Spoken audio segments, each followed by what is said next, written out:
Salut les élèves de l'EB4.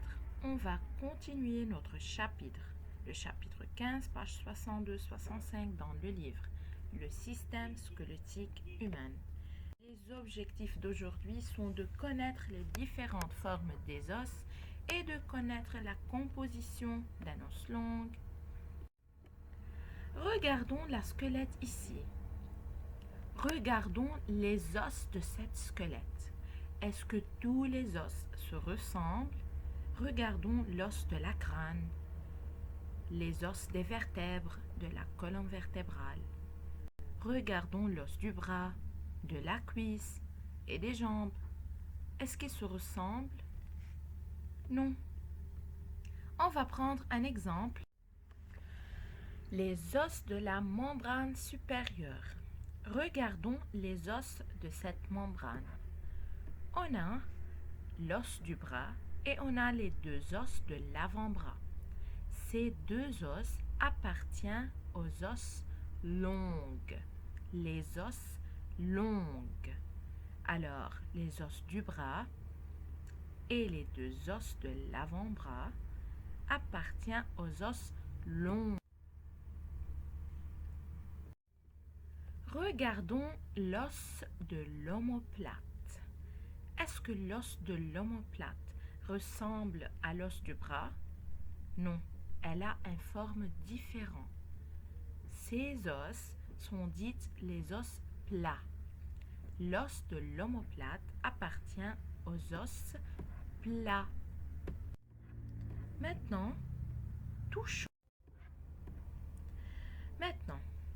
touchons votre main. Les os du poignet. Est-ce qu'ils ont la même forme que l'os du bras ou bien de l'omoplate? Non, ils sont de formes différentes.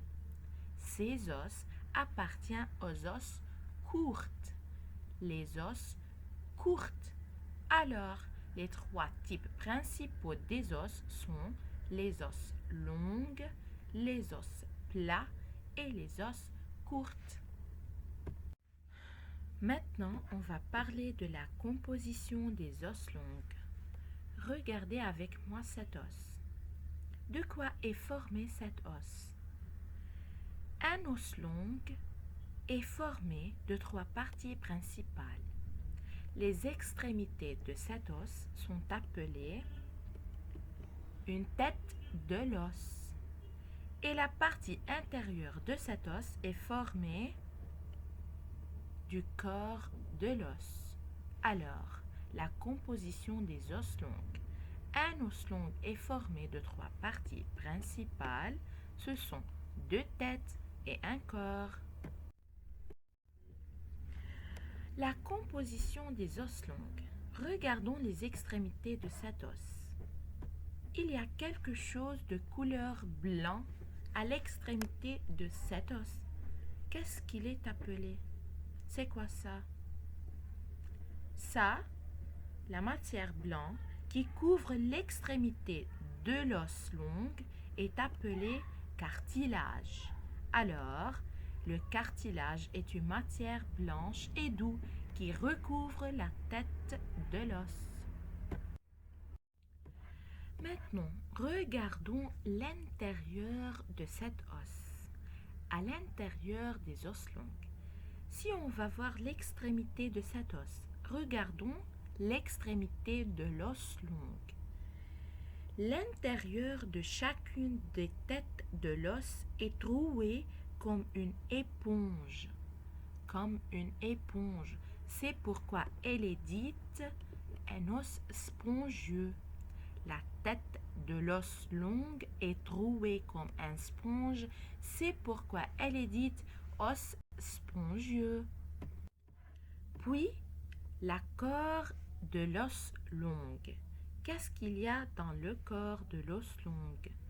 Le corps de l'os long contient la moelle osseuse. Alors, les extrémités de l'os long, les têtes de l'os long sont formées des os spongieux et le corps de l'os long contient la moelle osseuse. Et bien sûr, on a les cartilages à l'extrémité des têtes. La partie dure de l'os contient du calcium. Alors, l'os long est formé de 2 têtes et un corps.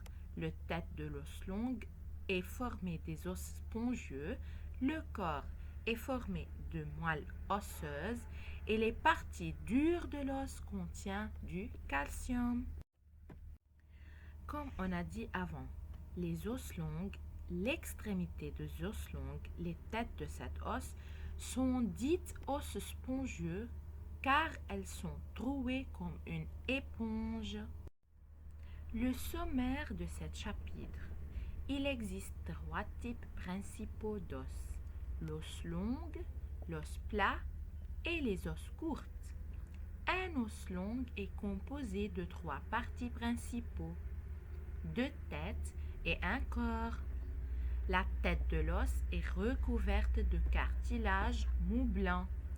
Les têtes de l'os contiennent de l'os spongieux et le corps contient de la moelle osseuse. La partie dure de l'os contient du calcium. Merci pour votre attention.